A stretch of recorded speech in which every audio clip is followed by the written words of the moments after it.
नमस्कार दोस्तों। आज के इस सेशन में आप सभी का स्वागत है। आज हम लोग टेम्पल आर्किटेक्चर को पढ़ने जा रहे हैं। दोस्तों, टेम्पल कंस्ट्रक्शन का जो इतिहास है भले ही पुरानी हो, लेकिन एक सच्चाई यह भी है कि ये एंशियंट टाइम में जो टेम्पल या प्लेस ऑफ वर्शिप जैसा कोई कंसेप्ट नहीं था। जैसे इंडस वैली सिविलाइजेशन के लोग नेचर वर्शिप के में विश्वास जरूर रखते थे। दरअसल रिलीजियस स्ट्रक्चर का जो प्रीडिसेसर है वो नेचर वर्शिप को ही माना जाता है। ऐसा कहा जाता है कि मानव जो है वो धीरे धीरे एक जगहों पे जब फिक्स्ड या हैबिटेट बनाना शुरू हुआ, तब उनके लिए नेचर रिलेटेड का महत्व ज़्यादा था।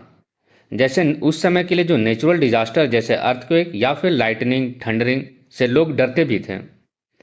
इस डर का जब कोई रीज़न नहीं मिला, तो इसी डर को दूर करने के लिए मानव नेचर वर्शिप करना शुरू कर दिया, जो बाद में जाकर के आइडियल वर्शिप या फिर दूसरे फॉर्म से हमें देखने को मिलता है। धीरे धीरे ग्रेजुअल चेंजेस के बाद पूजा पाठ करने के लिए एक डेडिकेटेड स्पेस की ज़रूरत पड़ने लगी। तब जा कर के मंदिर बनने की शुरुआत हुई। यह मंदिर बनने की जो प्रक्रिया है, भारत में जो स्थापत्य कला जो उत्पत्ति जो वैदिक काल से माना जाता है, जब देवताओं की उपासना यज्ञ और प्राकृतिक प्रकृतियों के माध्यम से किया जाता था।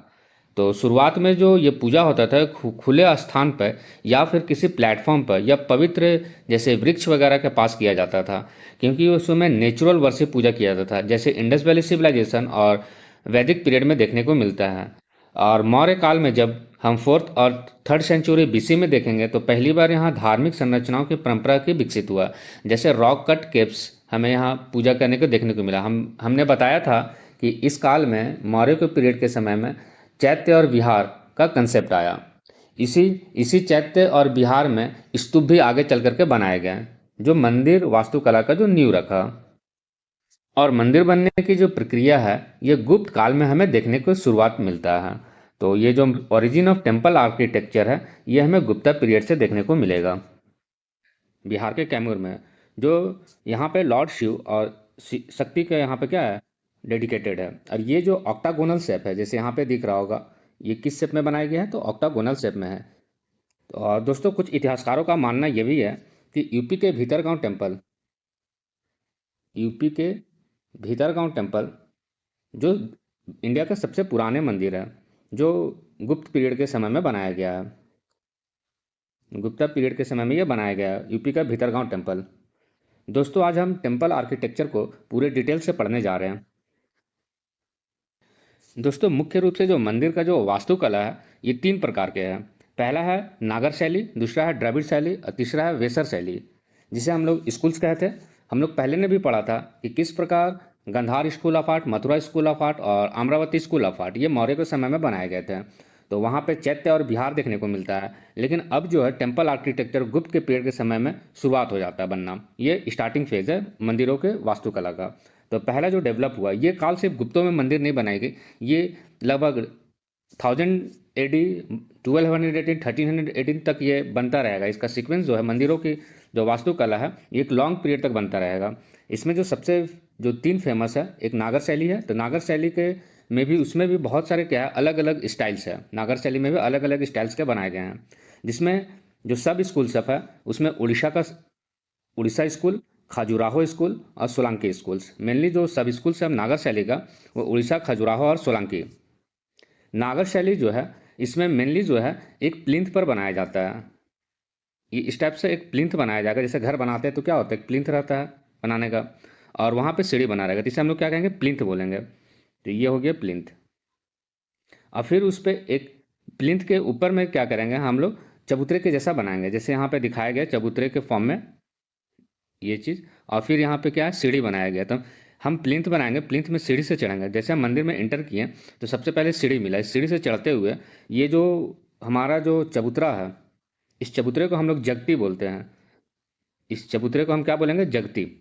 और इस सीढ़ी पे जब हम चढ़ेंगे तो यहाँ पे क्या होगा, फिर इंटर करेंगे। इसी इंट्रेंस को कहेंगे हम लोग मंडप। ये इस प्रकार का मंडप बनाए जाएंगे। तो ये जो मंडप है, तो मंडप यहाँ पे 3 है, 1 2 3। और यहाँ पे हमारा क्या रहेगा, गलियारा जैसा रहेगा जो हम इंटर करेंगे मंदिर के अंदर में। तो ये जो मंडप रहेगा कहीं पर 2, कहीं पर 3, कहीं पर 4, इससे भी ज़्यादा हो सकता है। जब हम मंदिर के सामने जब करीब पहुँच जाएंगे, जहाँ पे जो हमारे मेन डीटी होंगे, जो यहाँ पे जो मेन जो हमारे प्रमुख जो देवता जो यहाँ पे स्थापित किए जाएंगे, तो यहाँ पर यहाँ से जो सीधा जो रहेगा वो एक्सिस कहलाएगा, एक्सिस मुंडी। तो गर्भगृह एक ऐसा जगह है जिसको हम लोग सैंक्टम सेक्टोरम कहते हैं, सैंक्टम सेक्टोरम भी बोलते हैं, सैंक्टम सेक्टोरम। ये एक लैटिन भाषा है, इसका मतलब है पवित्र स्थान। इस मंदिर परिसर में सबसे जो पवित्र स्थान है वो गर्भगृह है। गर्भगृह का मतलब एक छोटा सा कमरा, और उसके अंदर में हम क्या करेंगे, आइडल्स डीटी को क्या करेंगे, स्थापित करेंगे। तो सैंक्टम सेक्टोरम एक लैटिन भाषा है जो हमें पवित्र स्थान को बताता है। फिर ये मंदिर के ऊपर में क्या रहेगा, एक कर्विलिनियर लाइन रहेगा इस प्रकार। इस कर्विलिनियर लाइन को हम लोग शिखर बोलेंगे। शिखर मतलब एक माउंटेन के जैसा ऊपर में रहेगा, लेकिन ये सीधा जाएगा फिर एक कर्व बन जाएगा ऊपर में, इसे हम लोग शिखर बोलेंगे, जो कर्व शेप का होगा। और इस कर्व शेप के ऊपर में एक राउंड डिस्क रहेगा। तो इस राउंड डिस्क को सर्कुलर के फॉर्म में रहेगा, उसे हम लोग अम्लक बोलेंगे। जबकि हम लोग इससे पहले स्तूप के फॉर्म में जो पढ़े थे, तो स्तूप बनाने की जो प्रक्रिया था, तो जो ऊपर में था उसको हर्मिका बोले थे। तो हर्मिका जो था वो स्क्वायर शेप में था, जबकि यहाँ पे अम्लक जो है ये सर्कुलर शेप में रहेगा। और फिर इसके बाद एक कलश रहेगा, पोर्ट लाइक स्ट्रक्चर रहेगा कलश, पोर्ट लाइक स्ट्रक्चर कुछ इस प्रकार, जैसे पॉट रहता है तो इस टाइप का क्या रहेगा, कलश रहेगा यहाँ पे। तो ये हमारा स्ट्रक्चर हुआ हमारा नागर शैली का, जिसमें और एक यहाँ पे क्या रहेगा कि इसके चारों ओर हम क्या कर सकते हैं, परिक्रमा कर सकते हैं। जो मेन जो देवता है जो स्थापित रहेंगे, इसके चारों एक परिक्रमा करने के लिए क्या रहेगा, प्रदक्षिणा पथ रहेगा, और प्रदक्षिणा पथ रहेगा। और ये जो प्रदक्षिणा पथ जो किया जाता है परिक्रमा, ये क्लॉकवाइज का किया जाता है, क्लॉकवाइज। और इस मंदिर के प्रवेश जब करेंगे तो एक यहाँ पे, एक इस जगह पे, फिर इसके बाद एक इस जगह पे हमारा क्या रहेगा, 4 भगवान स्थापित किए जाएंगे, जिसको हम लोग सब्सिडियरी श्राइन बोलेंगे। यहाँ पे ये एक सब्सिडियरी श्राइन, लेकिन जो मेन देवता रहेंगे, जो मेन श्राइन्स रहेंगे वो गर्भगृह में रहेंगे, लेकिन एक जो सब्सिडियरी रहेगा भगवान, वो ये 4 जगह पे रहेंगे। तो इस स्टाइल को हम लोग क्या कहते हैं, ऐसे स्टाइल्स को हम लोग कहते हैं पंचायतन स्टाइल, पंचायतन स्टाइल। और दोस्तों यहाँ पे जो है, और जो गर्भगृह के जब इंटर कर रहे थे तो वहाँ एंट्रेंस के पास में ही वहाँ पे 2 मूर्तियाँ स्थापित की जाएंगे गर्भगृह के जस्ट बाहर, जो गंगा और यमुना देवी की क्या प्रतिमा लगाया जाएगा। जैसे वो दरवाजे के पास जब इंटर करेंगे हम मेन डीटी के पास, तो वहाँ पे दरवाजे के पास में या दीवार के पास में गंगा और यमुना के क्या करेंगे, यमुना देवी का प्रतिमा लगाया जाएगा। और यहाँ पे जो है जनरली जो है उत्तर भारत में नागर शैली जो है ये नॉर्थ इंडिया में कंसंट्रेटेड है। तो यहाँ पर किसी भी प्रकार का जलाशय देखने को हमें नहीं मिलेगा, मतलब वाटर टैंक किसी भी प्रकार का मंदिर परिसर में देखने को नहीं मिलेगा। इसे याद रखने का तरीका भी है कि उत्तर भारत और दक्षिण भारत, तो सबसे ज़्यादा जो मंदिर है वो उत्तर भारत में है। तो मंदिर ज़्यादा होने की वजह से यहाँ पे क्या है, वाटर टैंक नहीं मिलेगा। बस इसे याद करने का एक तरीका है कि मंदिर ज़्यादा होने की वजह से, नदी ज़्यादा होने की वजह से उत्तर भारत में यहाँ पे कोई भी वाटर टैंक मंदिर परिसर के अंदर में नहीं मिलेगा जनरली। और यहाँ पे जो है किसी भी प्रकार का एंट्रेंस गेट नहीं है, मतलब ये मान लेते हैं कि जो मंदिर है, इस मंदिर के चारों ओर जो है किसी भी प्रकार का बाउंड्री वॉल से ये बंद नहीं रहेगा, चारों साइड से ये बाउंड्री वॉल से क्या रहेगा, बंद नहीं रहेगा। और जब बंद नहीं रहेगा तो किसी भी प्रकार का यहाँ पर कोई एंट्रेंस गेट नहीं होगा। जबकि ये जो मंदिर है, तो इस मंदिर में आते में यहाँ पर एंट्रेंस गेट रहेगा, लेकिन जो बाउंड्री वॉल रहेगा वो नहीं रहेगा। यहाँ पे जनरली देखने को ऐसा मिला है नॉर्थ इंडिया में, तो ये एक बड़े से बाउंड्री वॉल नहीं रहेगा और एक बड़े से गेट यहाँ देखने को नहीं मिलेगा, एब्सेंस रहेगा ये नॉर्थ इंडिया में। तो 4 दीवारी जो है हमें देखने को नहीं मिलता है, नागर शैली में 4 दीवारी देखने को नहीं मिलता है। और जब 4 दीवारी नहीं है तो एंट्रेंस गेट भी देखने को हमें क्या है, नहीं मिलता है। दोस्तों ये शिखर भी, यहाँ पे जो शिखर देखने को मिल रहा है, तो इसके भी कई प्रकार है। जनरली 3 प्रकार के शिखर देखने को हमें मिलता है। नॉर्थ इंडिया में जो नागर शैली का है, ये शिखर भी 3 प्रकार के देखने को हमें क्या है, मिलता है। तो पहला जो शिखर है इसमें, पहला है लैटिना या फिर रेखा प्रसाद। ये फर्स्ट टाइप का शिखर है। फिर दूसरा जो है फमसाना और तीसरा है वल्लभी। मेनली 3 प्रकार का शिखर देखने को मिलता है। ऐसे और भी प्रकार का शिखर है, लेकिन ये मेनली इसी के अंतर्गत में वो और भी बाकी आ जाता है। मेनली हमें 3 देखने को मिलता है। इस शिखर में हमें देखने को मिलता है कि जो हमारा जो बेस रहता है, तो शिखर का जो बेस रहेगा वो स्क्वायर शेप का रहेगा इसमें, लैटिना में या रेखा प्रसाद में। तो इस प्रकार का शिखर गया है। और फिर ये कर्वी लीनियर है, मतलब ऊपर से जा करके ये कर्व हो गया है। और फिर यहाँ पे हमें अम्लक देखने को मिलता है। और फिर इसका पोर्ट लाइक स्ट्रक्चर जो है ये हमें क्लच देखने को मिलता है। और फिर इसके ऊपर क्या है, झंडा को क्या किया था, फहरा दिया जाता है। तो यहाँ पर जो है जो बेस है ये क्या मिला हमें, स्क्वायर के फॉर्म में मिला है नीचे में। इसका जो बेस है लैटिन में, तो लैटिना और रेखा प्रसाद में। और ये जो इसका जो एग्जाम्पल है, ये जगन्नाथ टेम्पल जो पुरी में है, वो यहाँ पर जो शिखर है वो रेखा प्रसाद टाइप का है। और लोकल भाषा में जो रेखा प्रसाद है, जो इस प्रकार का जो शिखर है, तो वहाँ जो शिखर का नाम ही बोला गया रेखा देउल। रेखा देउल। और फिर दूसरा जो है फमसाना। फमसाना जो है इस शिखर में क्या है कि इसका जो बेस रहेगा ये ब्रॉड शेप का रहेगा, नीचे से चौड़ा रहेगा और ऊपर में जाके पूरा पतला हो जाएगा इस प्रकार से। और ये पिरामिड के शेप में रहेगा, इसलिए इसका बेस जो है पूरे तरीके से चौड़ा रहेगा, ना ये स्क्वायर रहेगा, ये चौड़ा रहेगा फिर कम होते जाएगा। तो ये एक पिरामिड स्ट्रक्चर का है। और जबकि लेटिना में जो था ये सीधा था, कर्विलिनियर था, ऊपर में जाकर सिर्फ क्या होता, टर्न हो रहा था। लेकिन यहाँ पे जो है इसका जो बेस रहेगा ये पूरी तरीके से ब्रॉड है, लेकिन धीरे धीरे इसका ब्रॉड क्या हो, कम होते जा रहा है। इसका मतलब है कि ये किस प्रकार का पिरामिडल स्ट्रक्चर का है। ऐसा हमें फमसाना जो शिखर देखने को मिला है, ये कोणार्क टेम्पल में हमें देखने को मिलता है। सन टेम्पल जो कोणार्क है भुवनेश्वर में, वहाँ पे हमें देखने को मिला है। और तीसरा प्रकार का जो है वल्लभी, इसका जो बेस है वो रेक्टेंगुलर शेप का है। और छत जो है, जो इसका जो सरफेस है, तो यहाँ पे हमें डोम लाइक स्ट्रक्चर देखने को मिला है। इसका जो छत है वो कैसा मिला सर, इसका जो फ्लोर है ऊपर का, वो हमें डोम लाइक स्ट्रक्चर देखने को मिला है। इस टाइप से हमें क्या है, डोम लाइक स्ट्रक्चर देखने को। लेकिन इसका जो नीचे का जो सरफेस है वो रेक्टेंगुलर देखने को हमें क्या मिला, शिखर। जैसे इसका एग्जाम्पल है तेली का मंदिर जो मध्य प्रदेश में है। दोस्तों हम लोग यूनिक फीचर्स देखा नागर शैली के। नागर शैली के अंतर्गत भी 3 उपशैलियाँ डेवलप हुआ, सब स्कूल हमें देखने को मिला है। जिसमें पहला है उड़ीसा स्कूल्स, दूसरा है खजुराहो स्कूल और तीसरा है सोलंकी स्कूल। इस खजुराहो स्कूल्स को हम लोग चंदेल स्कूल्स के नाम से भी जानते हैं। तो उड़ीसा स्कूल्स को आज हम लोग पढ़ने जा रहे हैं। तो इसमें हमें जो है मंदिर के जो बाहरी दीवार है इसमें बारीक से नक्काशी किया गया है, जबकि भीतरी दीवार जो है, जो इंटीरियर वॉल है, उसमें हमें इंटीरियर वॉल में हमें प्लेन देखने को मिला, मतलब उसके अंदर में किसी भी प्रकार का डिज़ाइन नहीं मिला है, कार्विंग नहीं किया हुआ है। जबकि बाहर की दीवारों जो है बेहतरीन ढंग से क्या किया हुआ है, नक्काशी किया हुआ है। और यहाँ पे जो मंदिर जो बनाए गए हैं ये कोई सपोर्ट या कोई पिलर नहीं दिया गया है, इसमें सपोर्ट देने के लिए आयरन का ग्रिड्स दिया गया है। यहाँ पे किसी भी प्रकार का पिलर देखने को नहीं मिला है, इसमें लोहे का इस्तेमाल किया गया है। और यहाँ पे जो शिखर है, उड़ीसा में ने बताया भी कि उड़ीसा में हम लोग शिखर को रेखा देउल कहते हैं। और जबकि जो मंडप है, मंडप जो असेंबली हॉल है, जहाँ से हम लोग पथ से क्या करते हैं, रास्ते मंडप से इंटर करते हैं और फिर इसका गर्भगृह तक पहुँचते हैं, तो इस मंडप को, असेंबली हॉल को उड़ीसा में जगमोहन के नाम से जाना जाता है।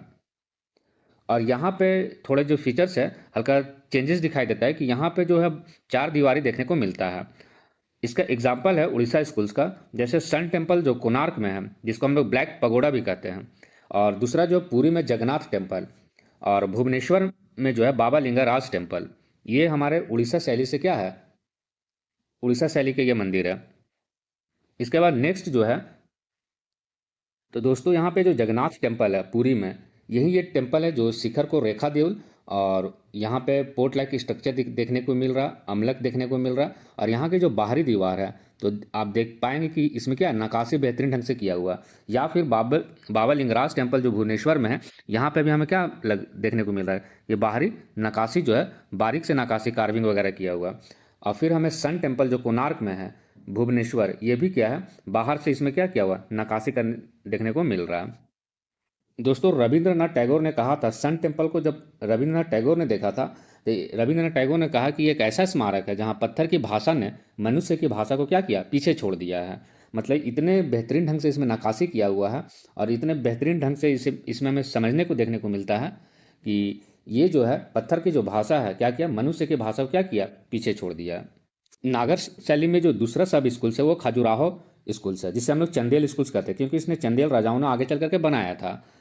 तो यहाँ पर जो है इंटीरियर और एक्सटीरियर वाल जो है, मंदिर का जो बाहरी और जो भीतरी वाल है, वो दोनों बड़ी मात्रा में क्या किया है, नक्काशी किया हुआ, मतलब बहुत बेहतरीन ढंग से इसमें क्या हुआ, दोनों दीवार में देखने को मिल रहा है। जबकि उड़ीसा स्कूल में क्या है, सिर्फ बाहरी दीवार में देखने को मिला है। और यहाँ पे जो कार्विंग जो देखने को मिला है, ये यूरोटिक स्टाइल में दिखा, मतलब कामुक शैली में दिखाया गया है। और यहाँ पे जो मंदिर जो है, ये वत्सायन का जो पुस्तक कामासूत्र उससे प्रभावित है यह मंदिर। और इस मंदिर को बनाने में हमें लाल बलुआ पत्थर का क्या है, सैंड स्टोन का इस्तेमाल किया गया, बलुआ पत्थर का क्या हुआ, इस्तेमाल किया हुआ। और पंचायतन शैली का भी इसमें क्या किया गया, फॉलो किया गया इस मंदिर में बनाने के लिए। अब पंचायतन शैली बताया कि एक मंदिर परिसर हुआ, मंदिर परिसर के अंदर में एक सबसे सेंट्रल पोजीशन में जो हमारे मेन श्राइन्स रहेंगे, मतलब मुख्य देवता, और फिर इसके बाद सब्सिडियरी जो देवता है वो 4 कोने पे रहेंगे। तो इसे हम लोग 5, 1, 2, 3, 4, 5 हो गए, इसलिए हमें क्या कहें, पंचायतन शैली कहा गया। और खजुराहो का मंदिर जो है हिंदू और जैन दोनों से क्या है, ये संबंधित है। इसमें फेमस जो मंदिर है खजुराहो में, फेमस जो मंदिर है विष्णुपद टेम्पल मध्य प्रदेश, लक्ष्मण टेम्पल खजुराहो, और कंडारिया का महादेव टेम्पल, ये भी कहाँ, मध्य प्रदेश में है। इस मंदिर में जो कामुक शैली जो यहाँ देखने को मिल रहा है, तो इस मंदिर में कामुक शैली इसलिए बनाई गई थी कि उस समय जो चंदेल शासक थे और उस समय का जो स्थिति था, परिस्थिति था उस समय का, तो वहाँ पे जो है सांसारिक जो भोग है उस समय बहुत ज़्यादा बोलबाला था, मतलब तांत्रिक इन्फ्लुएंस उस समय क्या था, बहुत ज़्यादा था। तो यहाँ पे कामुक शैली इसलिए दिखाया गया कि बताया गया है कि आप जो है सिर्फ कामुक इच्छाओं को जगाना नहीं है यहाँ पे, बल्कि इससे क्या करना, ऊपर उठ करके ईश्वर की ओर बढ़ना है। और इन लोगों का मानना है कि आध्यात्मिक साधन से ही क्या कर सकते हैं, मोक्ष की प्राप्ति कर सकते हैं। जबकि यहाँ पे उस समय में सांसारिक भोग जो है उस समय ज़्यादा बढ़ने लगा था। और मटेरियल वेलबींग को समाप्त करके हमें स्पिरिचुअल वर्ल्ड में जाने को बताया गया है। मटेरियल वेलबींग को क्या करना है, समाप्त करके, और स्पिरिचुअल क्या करना है, जाना है, मतलब ईश्वर की खोज में जाना है। तो इस मंदिर में इरोटिक दिखाया गया बाहरी दीवारों पे, ताकि आप इसे क्या करें, इसे से सांसारिक जो भोग है इसे आप मोक्ष की प्राप्ति नहीं कर सकते, जबकि आपको ईश्वर के चरण में जाना होगा, आपको स्पिरिचुअल, आपको ईश्वर की खोज में बढ़ना होगा। तो हमें क्या कहेंगे, इसलिए इसे हमें तांत्रिक भोगों का उस समय ज़्यादा था। और हमें बताया भी गया कि जीवन के जो 4 लक्ष्य है, पहले बताए थे कि जीवन के जो 4 लक्ष्य है, जिसमें पहला धर्म, फिर अर्थ, काम और मोक्ष। तो ये 4 जो है इसमें भी क्या है, काम है। तो इस प्रकार हम कह सकते हैं दोस्तों कि खजुराहो का मंदिर जो है ये केवल सिर्फ कामुकता नहीं है, बल्कि ये एक आध्यात्मिक यात्रा का एक हमको फाइनली क्या करना है कि स्पिरिचुअल वर्ल्ड को क्या करना है, अपनाना है, ईश्वर की खोज के में क्या करना है, लगे रहना है। नेक्स्ट जो सब स्कूल्स है वो सोलंकी स्कूल है। सोलंकी स्कूल को हम लोग मारू गुर्जरा स्टाइल भी कहते हैं। मारू गुर्जरा स्टाइल ये गुजरात और राजस्थान के क्षेत्र में है। इस यहाँ पे जो है वाल्स, जो टेम्पल का जो दीवारें हैं, यहाँ पे बहुत कम नक्काशी हमें देखने को मिलता है या फिर नहीं देखने को मिलता है। यहाँ पे जो मंदिर का जो निर्माण है, यहाँ पे सैंड स्टोन का, फिर इसके बाद काले बसाल्ट का और नर्म मार्बल का इस्तेमाल किया गया है। यहाँ पे जो सबसे यूनिक फीचर्स है, यहाँ पे सूर्य कुंड बनाया गया है, जिसे हम लोग बावड़ी कहते हैं। बावड़ी का मतलब जलाशय। यहाँ पर एक वाटर टैंक है, और फिर यहाँ पे एक सीढ़ी बना हुआ है। इस सीढ़ी से उतर करके वाटर टैंक में चारों साइड से क्या है, सीढ़ी बना हुआ, और स्टेप्ड वेल है। और यहाँ पे क्या कर सकते हैं, हम इस वाटर टैंक तक पहुँच सकते हैं। और इन सीढ़ियों पे, ये जो सीढ़ी है, इन सीढ़ियों पे जब आप नीचे जाएंगे तो इन सीढ़ियों पे पाएंगे कि छोटे छोटे मंदिर बनाए गए सीढ़ियों पे। और इन जो मंदिर बनी है ये लकड़ी का नक्काशी किया हुआ है इस पे, जिसमें इसमें जो सबसे मोस्ट इम्पॉर्टेंट टेम्पल है मोढेरा का सन टेम्पल, और गुजरात का रानी वाव टेम्पल। और रानी की वाव टेम्पल जो है ये 100 के करेंसी नोट्स में भी क्या है, भारत सरकार ने इसे ऐड किया है। दोस्तों ये मोढेरा का सन टेम्पल है। यहाँ पे देख रहे किस प्रकार यहाँ पे सीढ़ी बनी हुई है, और इन सीढ़ी के आसपास में ये लकड़ी के क्या नक्काशी किया हुआ है, छोटे छोटे मंदिर बने हुए हैं चारों साइड। तो यही है मोढेरा का सन टेम्पल। और बीच में वाटर टैंक भी दिख रहा है, हमें देखने को मिल रहा वाटर टैंक। और यह जो मंदिर हुआ ये रानी का वाव टेम्पल हुआ, ये भी कहाँ, गुजरात में है। तो इस मंदिर में भी क्या है, नक्काशी देखने को मिल रहा है, लेकिन कम देखने को मिल रहा है। और यहाँ पे जो नोट्स है, यहाँ पे भी रानी का वाव टेम्पल क्या है, भारत सरकार ने इसे क्या किया, ऐड किया हुआ है। तो ये वही फिगर है, रानी का वाव टेम्पल। तो इस प्रकार दोस्तों नागर शैली जो था, इस प्रकार से हम क्या किया, पढ़ लिया। अब नेक्स्ट जो है इसमें द्रविडियन स्कूल्स को हम पढ़ने जा रहे हैं। द्रविडियन स्कूल्स में सबसे पहले जो है यहाँ पे चार दीवारी से घेरा जाएगा। तो ये जो चार दीवारी दिख रहा है इसे हम क्या कर लिए, घेर लिए, बाउंड्री वॉल कर लिए। ऊंची क्या रहेगा, बाउंड्री वॉल्स रहेगा। और यहाँ पे क्या है कि हम बताए थे कि मंदिर में जो है साउथ इंडियन में, कहने का मतलब जो सबसे जो निचला हिस्सा है, केरल तमिलनाडु ये सब जो इलाका है, तो यहाँ पर नदियों की क्या है, कमी के वजह से यहाँ पर वाटर टैंक क्या बनाया, याद रखने का तरीका है ये बताए थे कि वाटर टैंक इसमें क्या रहेगा, रहेगा वाटर रिजर्वायर। और फिर इसके बाद हम क्या करेंगे, यहाँ से एंट्री करेंगे तो यहीं पर क्या रहेगा, एक विमान गोपुरम रहेगा यहाँ पे, गोपुरम। और गोपुरम से जब हम एंट्रेंस करेंगे तो इस प्रकार से कई गोपुरम होंगे, यहाँ पे भी हो सकता है, इस इधर से भी हम एंट्री कर सकते हैं, इस साइड से भी एंट्री कर सकते हैं। फिर अंदर जाने के बाद फिर अंदर में भी गोपुरम हो सकता है। तो कई प्रकार के गोपुरम मिल सकते हैं। तो हम गोपुरम से क्या किए, एंट्रेंस गेट से एंटर किए। और यहाँ पे जब द्रविडियन स्टाइल में हम देखेंगे तो जिस प्रकार नागर शैली में देखें तो वहाँ पर भी क्या था, प्लिंथ था, तो यहाँ पर भी प्लिंथ रहेगा। फिर इसके बाद सीढ़ी से हम क्या करेंगे, चढ़ेंगे। और जब एंट्री करेंगे तो कहाँ पे हम चले जाएंगे, मंडप में चले जाएंगे। और मंडप यहाँ पे भी क्या रहेगा, मंडप बनाया रहेगा। इस तरीके से ऊपर में क्या रहेगा, हमारा द्रविडियन स्टाइल जैसा मंडप बना रहेगा। और फिर जब हम एंटर करेंगे तो गलियारा के फॉर्म में रहेगा। तो ये जो हमारा जो दिख रहा है ये गलियारा है मंडप के आगे। और फिर इसका हम कहाँ पहुँच जाएंगे, अब मंदिर का जो मेन है वहाँ पे जब पहुँचेंगे तो वहाँ पे दीवार पे या फिर या फिर दरवाजे पर, तो वहाँ पे जो प्रतिमा हमें देखने को मिलेगा, तो मेनली वहाँ पे यक्ष या यक्षिणी की प्रतिमा देखने को मिलता है। या फिर मिथुन या द्वारपाल का हमें क्या है यहाँ प्रतिमा देखने को मिलेगा दोनों साइड, या फिर यक्ष या यक्षिणी का।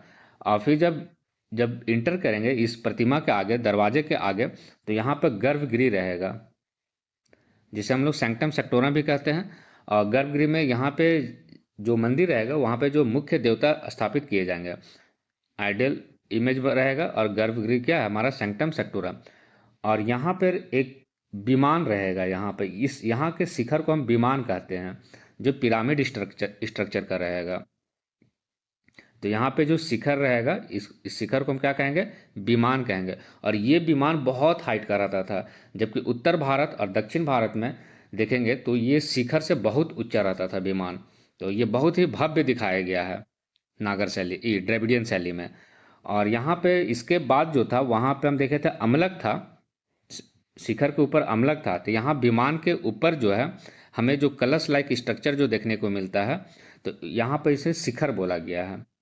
द्रविडियन स्टाइल में जो है, जो अमलक वहाँ देखने को मिला, फिर उसके ऊपर कलश देखने को नागर शैली में देखने को जो मिला है। तो जस्ट द्रविडियन स्टाइल में जो वहाँ पे कलश था, तो सेम यहाँ पर जो है शिखर देखने को मिलता है कलश के जैसा। लेकिन ये जो कलश रहेगा ये पोर्ट लाइक स्ट्रक्चर नहीं, ये ऑक्टागोनल शेप का रहेगा, जबकि वहाँ पे हम बताए कि वो पोर्ट लाइक स्ट्रक्चर था। और यहाँ पे जो है वो ऑक्टागोनल शेप का रहेगा जो कलश रहेगा। और इस कलश का नाम क्या रहेगा, शिखर रहेगा। और यहाँ पर भी पंचायतन शैली का क्या है, फॉलो किया गया, पालन किया गया। तो एक मंदिर सब्सिडियरी यहाँ बना देंगे, एक यहाँ पे, एक यहाँ पे और एक यहाँ पे। और यहाँ पे देखने को मिल रहा है कि बीच में क्या है, सेंट्रल पोजीशन पे मेन श्राइन्स है। और यहाँ पे वाटर टैंक भी क्या है देखने को मिलता है। और जो गर्भगृह था, जहाँ पे मेन डीटी थे गर्भगृह, और फिर इसके ऊपर जो बनाया गया था वो विमान बनाया गया था, इस टाइप से पिरामिड लाइक स्ट्रक्चर।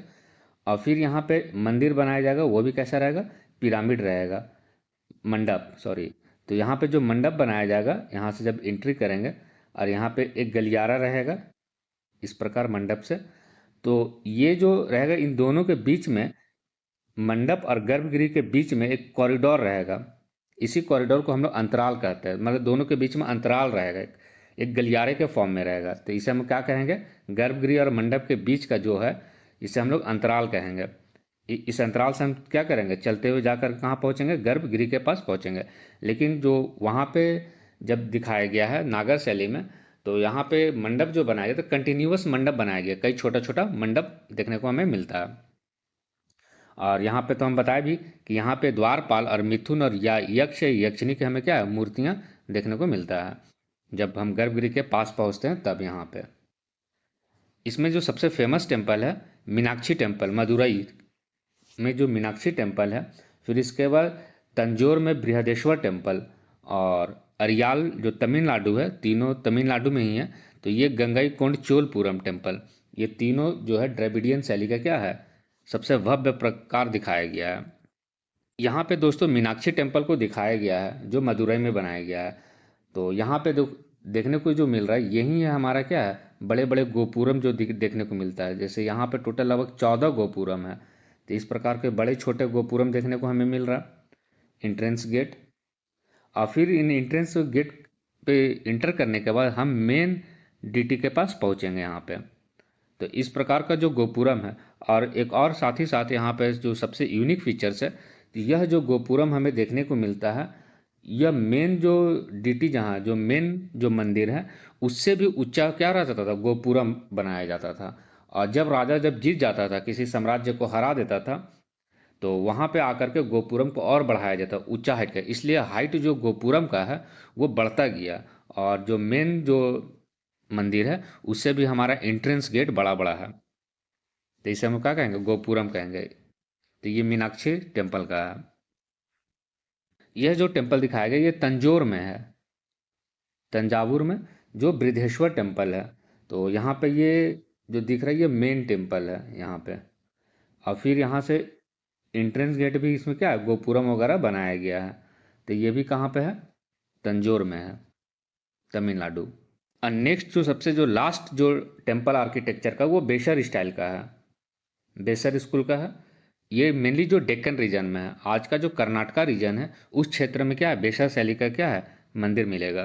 तो इसमें क्या है हाइब्रिड फॉर्म है, नागर शैली और द्रविडियन शैली का जो है ये हाइब्रिड है, दोनों का मिला जुला स्वरूप हमें देखने को मिलता है। जिस इसमें ज़्यादा जो इम्पोर्टेंस है विमान, तो हम बताए थे कि ये जो पिरामिड लाइक स्ट्रक्चर है इस स्कूल में जो है विमान और जो मंडप है इसमें ज़्यादा इम्पोर्टेंस रखता है, विमान और मंडप। और इसमें जो प्रदक्षिणा पथ है ये ओपन है, खुला है प्रदक्षिणा पथ। प्रदक्षिणा पथ जैसे विजुअलाइज भी आप लोग सब कीजिए कि मंदिर में आप जब प्रवेश किए हैं तो मंडप पे प्रवेश करके गर्भगृह के तक पहुँचे हैं, और फिर उसके बाहर से जब हम गेट से बाहर निकलते हैं तो फिर इसका क्या करते हैं जो मेन डीटी है उसके चारों ओर हम क्या करते हैं परिक्रमा करते हैं। ये परिक्रमा जो है क्लॉकवाइज किया जाता है, तो ये ओपन है प्रदक्षिणा पथ। और फिर जो है यहाँ पे जो हमें पिलर्स डोर और जो छत है रूफ यहाँ पे बारीक नक्काशी देखने को मिला है इसमें बेसर शैली में। इसमें जो फेमस जो मंदिर है वो डोडा बसप्पा टेम्पल जो डंबल जो आज के कर्नाटक में, और दूसरा जो टेम्पल हमें है लाड खान टेम्पल, ये कहाँ पे ये भी कर्नाटक का ऐहोल में। तो ये जो टेम्पल जो देखने को मिल रहा है ये डंबल में देखने को मिल रहा है, ये जो डंबल है ये कर्नाटका क्षेत्र में है। तो कर्नाटका क्षेत्र में है ये डोडा बसप्पा टेम्पल। तो यहाँ पे जो हमें देखने को जो विमान मिल रहा है ये थोड़ा शिखर लाइक स्ट्रक्चर भी देखने को मिल रहा है और थोड़ा विमान के जैसा भी लग रहा था। ये मिक्सअप है, ये हाइब्रिड फॉर्म है। और यहाँ पे क्या है नक्काशी भी दरवाजे में जो है यहाँ नक्काशी देखने को मिलेगा, या फिर जो पिलर है हाँ हम बताएं इस पिलर में आप देखिएगा बढ़िया से तो आपको देखने को मिलेगा कि इस पिलर में भी क्या है कार्विंग किया हुआ है। और जब इसके अंदर आप एंट्रेंस करेंगे इस मंदिर के अंदर में तो इसके जो छत है ये जो ऊपर का जो छत है तो आप अंदर में जाकर के देखेंगे रूफ में छत पे, तो इसका छत के इलाके को आप देखेंगे ऊपर तो वहाँ पर भी क्या हुआ है बारीक नक्काशी किया हुआ है, यहाँ पर भी अंदर में क्या हुआ कार्विंग किया हुआ। तो दोस्तों आज हम लोगों ने पढ़ा कि भारत में जो है तीन प्रकार का जो शैली जो डेवलप हुआ है पूरे भारत में। तो जो हमारा जो नॉर्थ इंडिया है मतलब ये पूरे रीजन में जो नॉर्थ इंडिया का जो रीजन है यहाँ पे हमें देखने को मिला है नागर शैली मतलब नगारा स्टाइल ऑफ आर्किटेक्चर हमें देखने को मिला है टेम्पल आर्किटेक्चर। और जबकि साउथ इंडिया में खासकर जो हमारा जो केरल का क्षेत्र तमिलनाडु का जो क्षेत्र है यहाँ पे जो साउथ इंडिया का जो क्षेत्र है यहाँ हमें देखने को मिला है द्रविडियन स्टाइल का, द्रविडियन स्कूल ऑफ आर्किटेक्चर। और जो हमारा जो कर्नाटका का रीजन हुआ, मतलब जो डेक्कन का रीजन हुआ, तो इस डेक्कन वाले रीजन में हमें देखने को मिला है बेसर स्टाइल हमें क्या है, मंदिर देखने को मिला है। इसमें जो सबसे जो मेन डिफरेंसेस जो देखने को मिला, जो उत्तर भारत में हमने याद करने का जो तरीका बताया कि उत्तर भारत में इतने बड़े भूभाग में यहाँ पे क्या है, नदियों की कमी नहीं है, तो यहाँ पर क्या है, किसी प्रकार का वाटर टैंक नहीं देखने को मिला है, बाउंड्री वॉल देखने को नहीं मिला है, और इंट्रेंस गेट देखने को नहीं मिला। जबकि साउथ इंडिया में यहाँ पे क्या है, वाटर रिजर्वायर है, साथ ही साथ बाउंड्री वॉल है, और यदि जब बाउंड्री वॉल है तो इंट्रेंस गेट तो भव्य देखने को मिलेगा ही, क्योंकि बाउंड्री वॉल रहेगा तभी तो गेट बनेगा। तो एंट्रेंस गेट देखने को मिला है, जिसे हम लोग क्या है, कई गोपुरम हमने पढ़ा। सो फाइनली दोस्तों हम लोग कह सकते हैं कि भारतीय मंदिर स्थापत्य कला और जो विज्ञान जो और यहाँ पे जो भक्ति है, ये तीनों क्या है, एक अद्भुत संगम हमें दिखाई देता है। और इन मंदिरों में न केवल देवता विराजते हैं, बल्कि हमारा इतिहास भी क्या है, जीवित है। सो दोस्तों आज के इस सेशन को यहीं पे समाप्त करते हैं। बहुत बहुत धन्यवाद, बहुत बहुत आभार।